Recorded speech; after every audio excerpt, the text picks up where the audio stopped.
Hi guys, आज मैं आपको मौलिक अधिकारों का दूसरा भाग लेकर आया हूँ। अब सबसे पहले हम इसमें मौलिक अधिकारों का जो दूसरा भाग है उसमें हम पढ़ेंगे शोषण के विरुद्ध अधिकार। देखिए, मैंने आपको अपनी पिछली जो वीडियो पढ़ाई थी उसके अंदर मैंने आपको बताया था मौलिक अधिकारों के भाग 1 के बारे में, जिसमें मैंने आपको 2 मौलिक अधिकार पढ़ाए थे। अभी जो मैं आपको पढ़ाने जा रहा हूँ वो तीसरा मौलिक अधिकार पढ़ाने जा रहा हूँ। देखिए, शोषण के विरुद्ध अधिकार के अंदर 2 प्रकार के मौलिक अधिकार दिए गए हैं, आर्टिकल 23 और आर्टिकल 24। देखिए, आर्टिकल 23 क्या है? आर्टिकल 23 है शोषण के विरुद्ध अधिकार। देखिए, अब मैं आपको पहले बताना चाहूँगा कि ये जो हमने आर्टिकल है, ये आर्टिकल 3 भागों में बटा हुआ है। पहला आर्टिकल के 23 में जो पहले चीज़ कही गई है वो ये कही गई है कि किसी भी व्यक्ति को हम ये बाध्य नहीं कर सकते कि वो भीख मांगे, यानी कि उसको हम भीख मांगने के लिए बाध्य नहीं कर सकते, बाध्य नहीं कर सकते। यदि कोई व्यक्ति विशेष बाध्य किया जाता है भीख मांगने के लिए, या उसको हम ये क्या नाम है बाध्य करते हैं या उसके शोषण करते हैं कि वो भीख मांगे, तो ऐसी स्थिति के अंतर्गत वह अपने इस मौलिक अधिकार के लिए मांग कर सकता है, क्योंकि किसी भी व्यक्ति विशेष को विवश नहीं किया जा सकता भीख मांगने के लिए। आमतौर पर हम देखते हैं, इसका उदाहरण है जो दिखते जाते हमारे पास उदाहरण होते हैं कि किस तरीके से कुछ सामाजिक आपराधिक लोग होते हैं जो बड़े पैमाने पर बच्चों को उठाते हैं, उठाने के बाद उनके अंग काट देते हैं या उनको अंधा कर देते हैं, या फिर कोई भी ऐसी स्थिति में उनको पैदा कर देते हैं या ऐसी स्थिति के अंतर्गत ला देते हैं जिसके अंतर्गत उनको बड़े ज़्यादा से ज़्यादा भीख मिल सके। यही कारण है कि आर्टिकल 23 जो है ना, वो आपको पहला अधिकार जो देता है वो ये अधिकार देता है कि किसी भी व्यक्ति विशेष से आप जबरदस्ती भीख नहीं मंगा सकते। यदि कोई व्यक्ति के साथ ऐसा किया जा रहा है तो वो व्यक्ति अपने मौलिक अधिकारों के लिए जा सकता है, वो आर्टिकल 23(1) में अपने इस मौलिक अधिकारों की मांग कर सकता है। यानी किसी भी व्यक्ति को आप विवश नहीं कर सकते कि वो भीख मांगे। हाँ, परंतु भारत के अंदर भीख मांगना गैर कानूनी नहीं है। अगर कोई व्यक्ति अपनी इच्छा से भीख मांगना चाहता है तो वो मांग सकता है, उसको ऐसा करने से रोका नहीं जा सकता। परंतु हाँ, यदि उसकी इच्छा नहीं है और उसको पाबंद किया जाता है इस चीज़ के लिए, उसको ज़बरदस्ती की जाती है, डराया जाता है, धमकाया जाता है या विवश किया जाता है, तो ऐसी स्थिति के अंतर्गत वह अपने मौलिक अधिकारों के लिए मांग कर सकता है।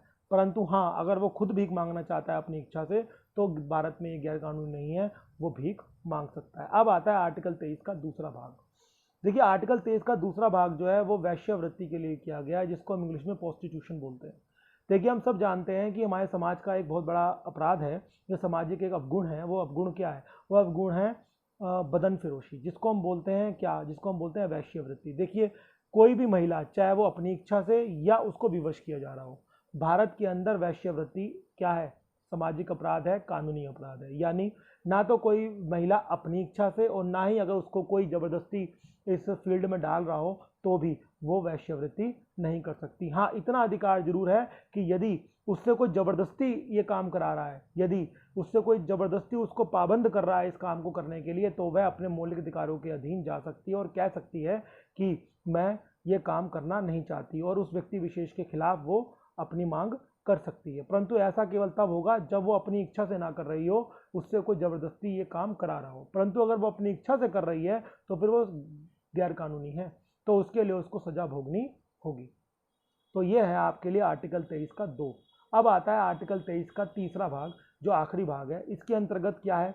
इसके अंतर्गत 2 प्रावधान दिए गए हैं। पहला प्रावधान तो यह है कि भारत के अंदर आपसे पूछे बगैर आपके अंगों की कोई भी तस्करी नहीं कर सकता, आपके अंगों का कोई भी आदान प्रदान नहीं कर सकता। आमतौर पर हम देखते हैं कि आप चिकित्सा कराने किसी हॉस्पिटल में जाते हैं और आमतौर पर देखा जाता है, कई सारे केसेस भी न्यूज़ में हमने देखे हैं, रिपोर्ट हुए हैं कि आदमी जाता तो ऑपरेशन कराने किसी और चीज़ का है, परंतु वहाँ पर धोखाधड़ी कर कर उसका कोई अंग निकाल लिया जाता है, क्योंकि बहुत ज़बरदस्त तरीके से क्या चल रही है, इसकी ट्रैफिकिंग चल रही है, बड़े तरीके से इसका एक कारोबार चल रहा है, धंधा चल रहा है, घोरक धंधा जिसे बोलते हैं हम, जो आमतौर पर किडनी का होता है। क्योंकि किडनी जो होती है वो आदमी के पास 2 होती हैं और एक किडनी पर भी आदमी सर्वाइव कर देता है। और यदि हॉस्पिटल में आपकी कराने तो आप कुछ और गए, परंतु किडनी निकाल ली गई, तो आपको बड़ा कम पता चलेगा कि आपकी किडनी आपकी बॉडी में नहीं है। तो यही कारण है कि बड़े पैमाने पर आर्टिकल 23 का जो तीसरा भाग है वो आपको मौलिक अधिकार प्रदान करता है। यदि ऐसी स्थिति आपके साथ उत्पन्न होती है कि आपसे बिना पूछे या आपको बिना बताए आपकी कोई किडनी या आपका कोई अंग निकाल लिया गया है, तो फिर आप उसके लिए न्यायालय में जा सकते हो, क्योंकि आपका मौलिक अधिकार है कि आपसे बिना पूछे आपका कोई अंग नहीं निकाल सकता। ठीक है, अब आता है आपका आर्टिकल 23 का तीसरे भाग का दूसरा भाग, दूसरा सब क्लोज। देखिए, ये क्या है? इसके अंतर्गत ये बताया गया है कि यदि कोई व्यक्ति विशेष मानवीय तस्करी में आपको डालता है, तो ऐसी स्थिति के अंतर्गत आपके पास पूरा अधिकार है कि आप इसके खिलाफ न्यायालय में जाएं और मांग करें कि मैं मानव तस्करी के खिलाफ नहीं जाना चाहता। इसे हम इंग्लिश में बोलते हैं ह्यूमन ट्रैफिकिंग।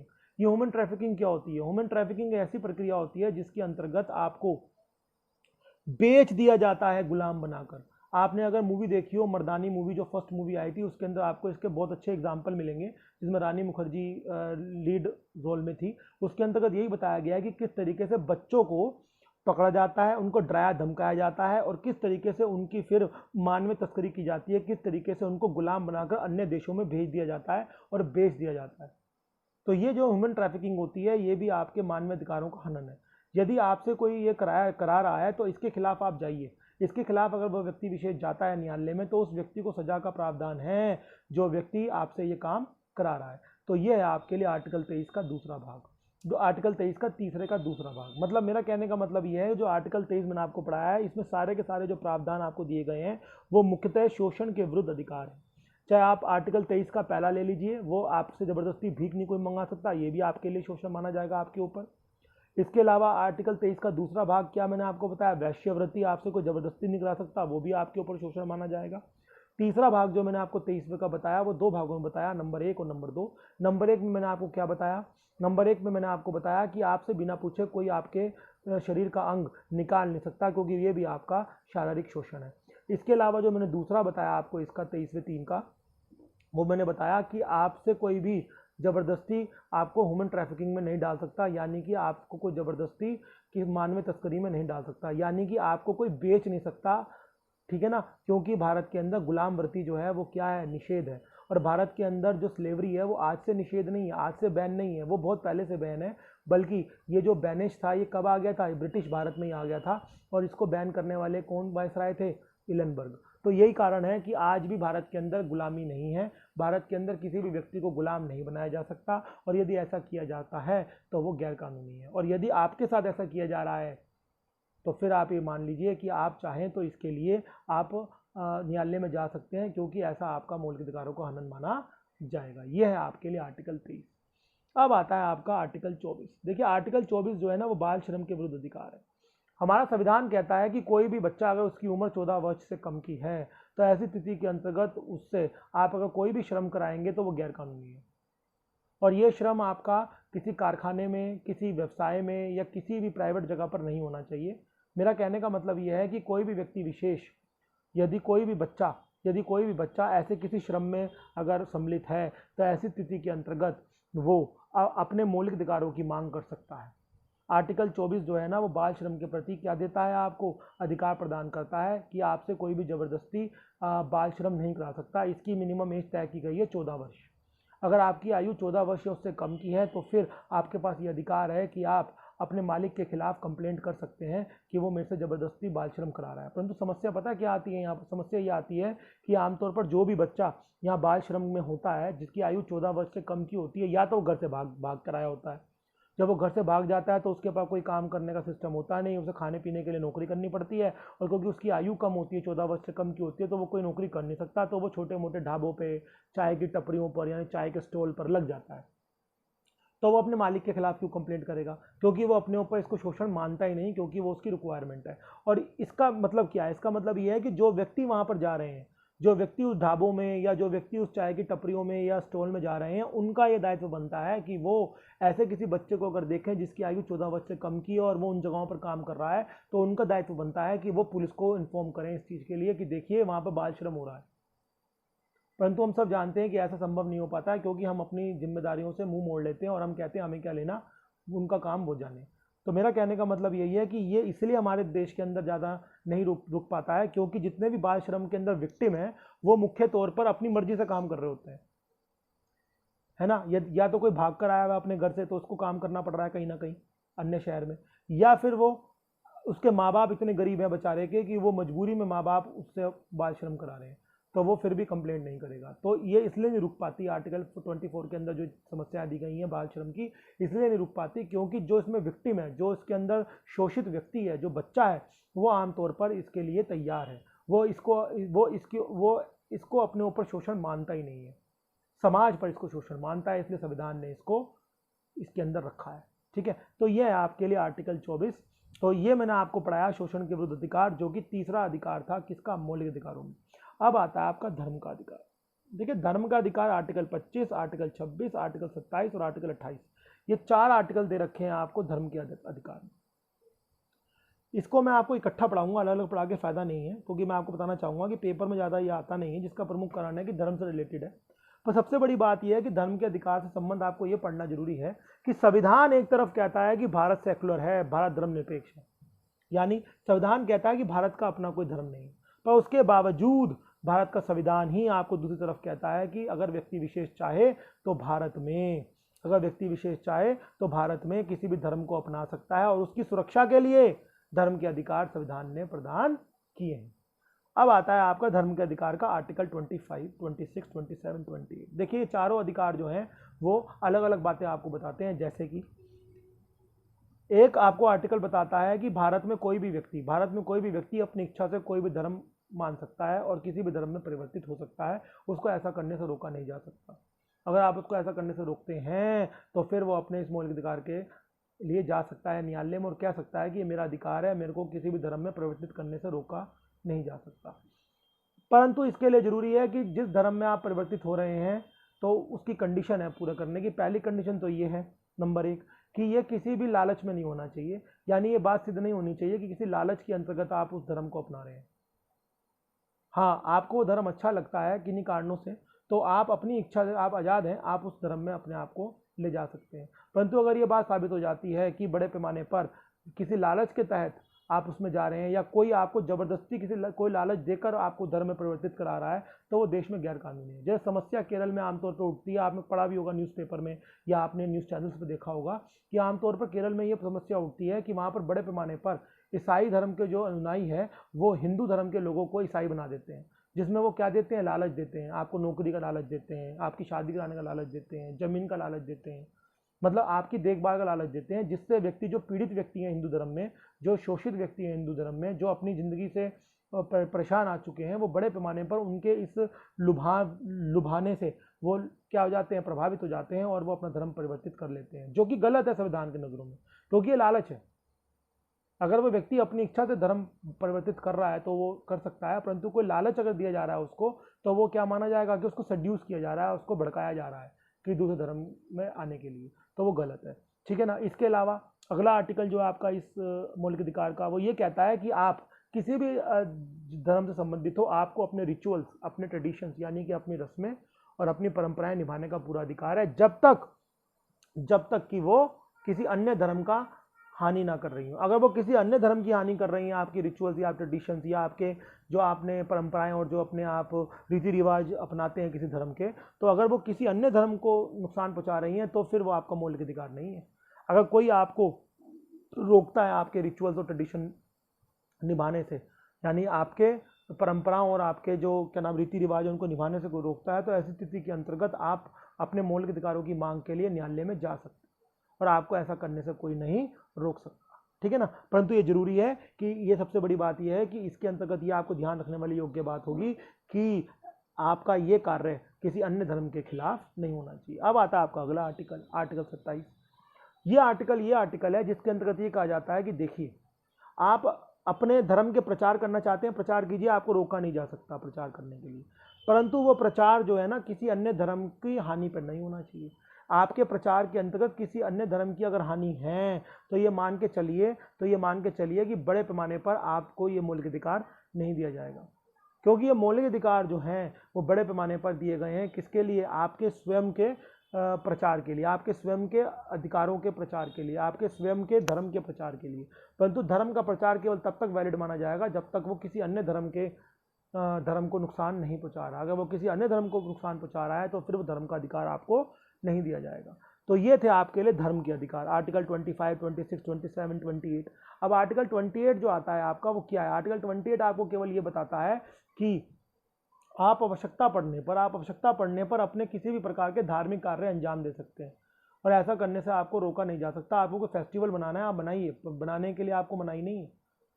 परंतु अगर आपका कोई फेस्टिवल जो है वो किसी अन्य धर्म की नुकसान कर रहा है, हानि कर रहा है, तो ऐसी स्थिति के अंतर्गत आपको प्रॉब्लम फेस हो सकती है। आपके साथ क्या हो सकता है, आपको ये मौलिक अधिकार मना किया जा सकता है देने से, और मना किया जाएगा, जिसका प्रमुख कारण यह है कि संविधान साफ साफ कहता है कि आपको मौलिक अधिकार केवल तब दिया जाएगा जब आप किसी अन्य दूसरे धर्म का नुकसान ना करें या उसको नुकसान ना पहुंचाएं। तो ये थे आपके धर्म के अधिकार, आर्टिकल 25, 26, 27 एंड 28।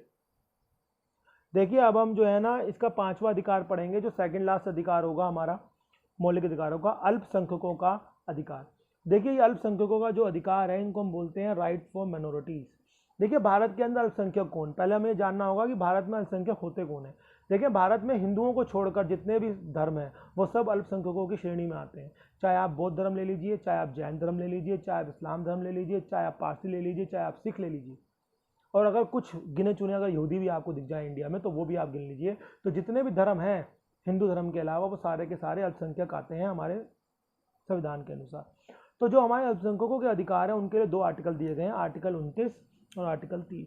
आर्टिकल 29 के अंदर अल्पसंख्यकों के सुरक्षा के प्रावधान दिए गए हैं। ये बताया गया है कि किस तरीके से सरकार ये सुनिश्चित करे कि अल्पसंख्यकों के लिए सुरक्षा के प्रावधान निकाले जाएं और इनको हर हालत में सुरक्षित किया जाए। और यदि किसी अल्पसंख्यक समुदाय के किसी व्यक्ति को ये फील होता है या ये लगता है या महसूस होता है कि अल्पसंख्यकों के लिए जो प्रावधान बनाए गए हैं वो पर्याप्त नहीं है, या समझ लीजिए वो सुरक्षा से रिलेटेड अपने आप को क्या समझता है, असुरक्षित समझता है, या उसको लगता है कि उसकी सुरक्षा बेहतर तरीके से नहीं की जा रही है भारत के अंदर एक अल्पसंख्यक होने के बावजूद, तो ऐसी स्थिति के अंतर्गत वह मौलिक अधिकारों के लिए न्यायालय में जा सकता है और मांग सकता है अपने मौलिक अधिकार, और न्यायालय से कह सकता है कि मेरे को मेरे मौलिक अधिकार दिए जाएं, क्योंकि वह अल्पसंख्यक समुदाय का व्यक्ति है और उसको ये आवश्यक है कि उसको सुरक्षा प्राप्त हो देश में। ठीक है ना, तो यही कारण है। इसके अलावा जो आर्टिकल 30 है वो अल्पसंख्यकों को शैक्षिक संस्था खोलने का अधिकार प्रदान करता है। देखिए अब मेरी बात ध्यान से सुनिएगा। जो आर्टिकल 30 है वो बड़े पैमाने पर आपको ये बताता है कि अल्पसंख्यक समुदाय का कोई भी व्यक्ति चाहे वो किसी भी धर्म से संबंधित हो, अगर वो अल्पसंख्यक समुदाय से है तो उसको पूरा अधिकार है भारत के किसी भी क्षेत्र में शैक्षिक संस्थान खोलने का, और उसको ऐसा करने से रोका नहीं जा सकता। अर्थात उसको ये आवश्यक नहीं है कि वो अपना शैक्षिक संस्थान ऐसी जगह पर खोले जो कि उन्हीं के समुदाय के लोगों का हो। अगर मान लीजिए कि मैं बौद्ध धर्म का अनुयायी हूँ और मैं बौद्ध धर्म का मानने वाला हूँ और मुझे कोई बौद्ध मठ खोलना है, तो मुझे जरूरी नहीं है कि मैं उसी एरिया में खोलूँगा जहाँ पर बौद्ध पॉपुलेशन ज़्यादा हो। मैं किसी ऐसे एरिया में भी खोल सकता हूँ जहाँ पर हिंदू ज़्यादा हैं, तो मैं एक ऐसे समुदाय के बीच में भी अपना शैक्षिक संस्थान ले जा सकता हूँ जो कि क्या है, बहुसंख्यक समाज है भारत में। तो ऐसा करने से मुझे नहीं रोका जा सकता, क्योंकि मैं जो हूँ अल्पसंख्यक समुदाय का व्यक्ति हूँ, और इसीलिए मेरे को ये मौलिक अधिकार प्रदान किया गया है कि मैं जब कभी अपना शैक्षिक संस्थान खोलूँ तो मैं ये ना देखूँ कि मैं किस स्थान पर अपना शैक्षिक संस्थान खोल रहा हूँ, मेरा एजुकेशनल इंस्टीट्यूशन जो खुल रहा है वो किस एरिया में खुल रहा है। It is not necessarily that I should open my institute only in my own people, in the region of my own people. ठीक है ना, ये आवश्यक नहीं है, क्योंकि ये मेरे लिए बिल्कुल भी आवश्यक नहीं है कि मैं अपने ही समुदाय के लोगों के बीच में अपना संस्थान खोलूँ। मैं कहीं पर भी खोल सकता हूँ, मैं यहाँ तक कि उन लोगों के बीच में भी अपना संस्थान खोल सकता हूँ जो बहुसंख्यक समाज के लोग हैं, क्योंकि मेरा ये मौलिक अधिकार है। और कोई मुझे ऐसा करने से रोकता है कि तुम ऐसा क्यों कर रहे हो, तुम क्यों अपने समुदाय से अलग जाकर अपना कोई संस्था खोल रहे हो, शैक्षिक संस्था, जबकि आपके यहाँ पर तो समुदाय के लोग भी नहीं रहते हैं, तो फिर वो मेरा मौलिक अधिकारों का हनन माना जाएगा। और मैं संविधान के अनुरूप मैं आर्टिकल 30 में अपने इस मौलिक अधिकार के लिए न्यायालय में जा सकता हूँ। ठीक है ना, ये हो गया आपका अल्पसंख्यकों का अधिकार। अब आता है संपत्ति का अधिकार, जो कि आर्टिकल 31 है, जो अब नहीं है। अभी संपत्ति का अधिकार है ही नहीं। तो संपत्ति का अधिकार जो है ना, ये समाप्त कर दिया गया था सन 1976 में, जब 42वां संशोधन 42nd कॉन्स्टिट्यूशनल अमेंडमेंट आया था, वो भी 1976 में। इसके अंतर्गत क्या किया गया था कि इसको हटाकर किस में डाल दिया गया था, सॉरी ये मैं आपको थोड़ा करेक्ट करना चाहूँगा कि ये जो आर्टिकल 31 जो मैं आपको बता रहा हूँ, ये समाप्त किया गया था 44th कॉन्स्टिट्यूशनल अमेंडमेंट एक्ट में, जो कि 1978 में आया था। ठीक है ना, और ये लाया गया था आर्टिकल 19 से। आर्टिकल 19 से इसे हटाया गया था। कब इसे हटाया गया था? 1976 में, जब 42nd कॉन्स्टिट्यूशनल अमेंडमेंट जो है वो आया था। तो पहले ये आर्टिकल 19 में था नेचुरली, उसके बाद इसको 1976 42nd कॉन्स्टिट्यूशनल अमेंडमेंट यानी 1976 में 42वें संशोधन के तहत इसे आर्टिकल 31 में डाला गया, और फिर आर्टिकल 31 से भी इसे 2 साल के बाद 1978 में 44वें संशोधन के तहत निकालकर कहाँ डाल दिया गया, 300A में।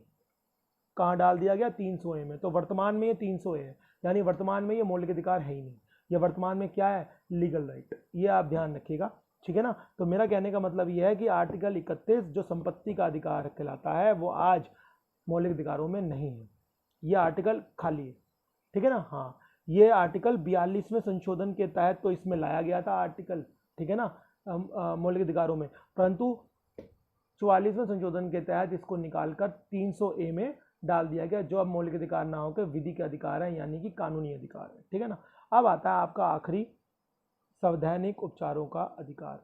अब इसके अंदर केवल एक ही आर्टिकल है और वो है आर्टिकल 32। देखिए ये आर्टिकल 32 जो है ना, वो आपको बताता है कि ऊपर जितने भी मैंने आपको अधिकार पढ़ाए हैं, कितने ही पढ़ाए हैं मैंने आपको, आर्टिकल 14, 15, 16, 17, 18, 19, 20, 21, 22, 23, 24, 25, 26, 27, 28, 29, 30, यानी 14 से लेकर 30 तक मैंने जितने भी आपको अधिकार पढ़ाए हैं, उन अधिकारों के संबंध में यदि आपको कोई प्रॉब्लम है, अगर कोई भी आपसे, कोई भी व्यक्ति या सरकार उन अधिकारों के समक्ष आपसे कोई भी आपका अधिकार छीन रहा है, या उन अधिकारों से संबंधित आपको किसी अधिकार को लेने में समस्या उत्पन्न हो रही है, तो आप इस आर्टिकल का प्रयोग कर कर सीधे, ध्यान से सुनिएगा मेरी बात, सीधे सुप्रीम कोर्ट में भी जा सकते हैं। परंतु इसके लिए कंडीशन है कि वो मौलिक अधिकार जो मैंने ऊपर आपको बताए हैं वो सरकार आपसे छीन रही है।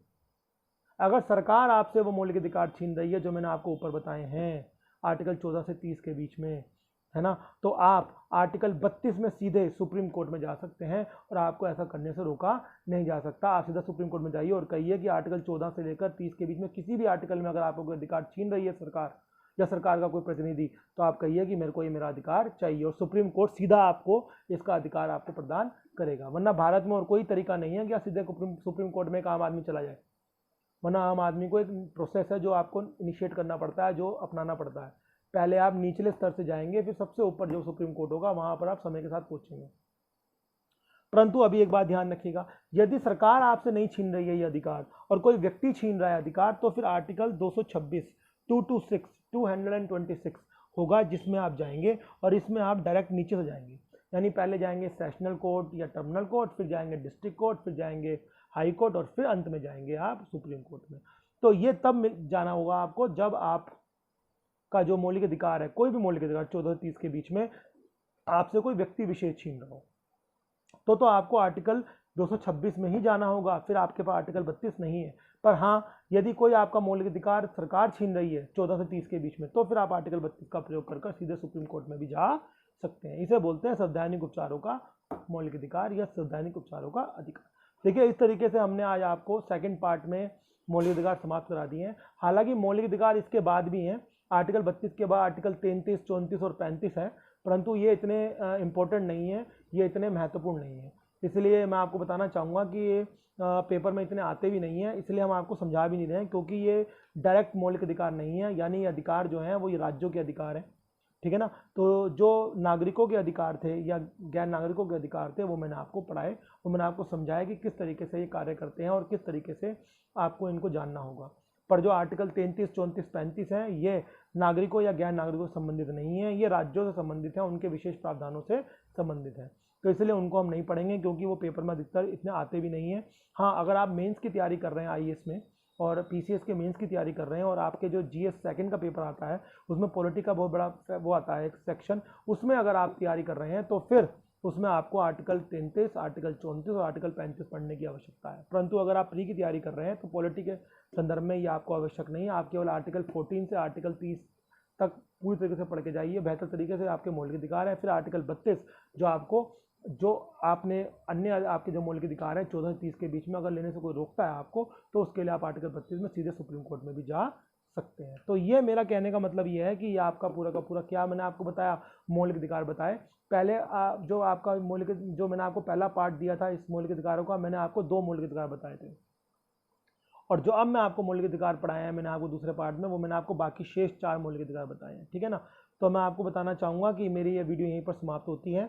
अब मैं आपके पास जल्द ही हिस्ट्री की एक वीडियो लेकर आऊँगा, ये पॉलिटी की वीडियो थी। अब मैं बहुत जल्द आपके सामने समक्ष एक हिस्ट्री की वीडियो लेकर आऊँगा। उसका कोई मोस्ट इंपॉर्टेंट टॉपिक जो बहुत इंपॉर्टेंट है उसके ऊपर मैं आपको वीडियो बना के दूंगा, जिससे आपको हिस्ट्री के बारे में भी जानकारी प्राप्त होगी। ठीक है ना। तो मैं आपको जाने से पहले एक बार फिर बताऊंगा कि आप मेरे इस चैनल को अगर आपने सब्सक्राइब, लाइक या आपने आइकॉन का जो बेल बटन है वो आइकॉन पर प्रेस नहीं किया है तो कृपया करके आप उसको कीजिए।